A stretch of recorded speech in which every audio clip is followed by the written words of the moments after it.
Jean-Luc Reichmann a tenu à adresser un message à l'ancien maître de midi Paul Elrarat, ce vendredi 2 juin 2023, sur le plateau des 12 coups de midi. Une très gentille attention. Ce vendredi 2 juin 2023, comme chaque jour, Jean-Luc Reichmann présentait un nouveau numéro des 12 coups de midi, sur TF1. L'occasion pour les fidèles du programme de la mi-journée de retrouver la championne du jeu Céline qui, au fil des victoires, accumule une très belle cagnotte avoisinant déjà les 400 000 €, et impressionne par son incroyable culture générale. L'animateur a profité d'une question posée lors de la manche du duel pour saluer un ancien grand maître de midi, très apprécié des téléspectateurs.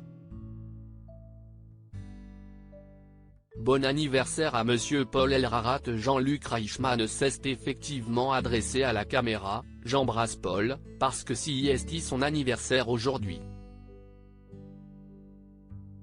Un joyeux anniversaire à Paul et je suis très heureux que tu reviennes sur le plateau pour le combat des maîtres. Il sera là à la fin du mois de juin, début juillet. Bon anniversaire à Monsieur Paul Elrarat, a-t-il souhaité au jeune homme, qui fête effectivement ses 24 ans aujourd'hui. Un message qui confirme aussi que la brouille née après le programme entre l'animateur, celui qui avait brillé sur le plateau en 2019, est désormais de l'histoire ancienne. Celui qui est désormais sociétaire des grosses têtes sur RTL, sera présent pour célébrer les 13 ans du programme le 28 juin prochain.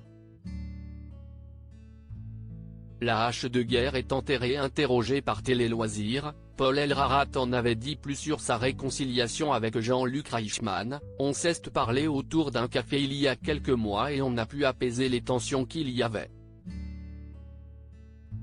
La hache de guerre est enterrée et nous repartons d'un bon pied. Mon cerveau oublie rarement les choses, mais j'ai fait en sorte d'oublier les querelles passées, promet l'ancien maître de midi qui a entendu les excuses du présentateur, c'est lui qui est revenu vers moi. Il m'a bien expliqué qu'il avait été longuement absent et qu'il ne m'avait pas envoyé les messages au bon moment à cause de soucis personnels. Il traversait le décès de sa maman. Il a exprimé ses excuses de ne pas être revenu vers moi plus tôt. J'ai compris ses difficultés, j'ai donc laissé entendre qu'il était possible que je participe au jeu, a-t-il conclu.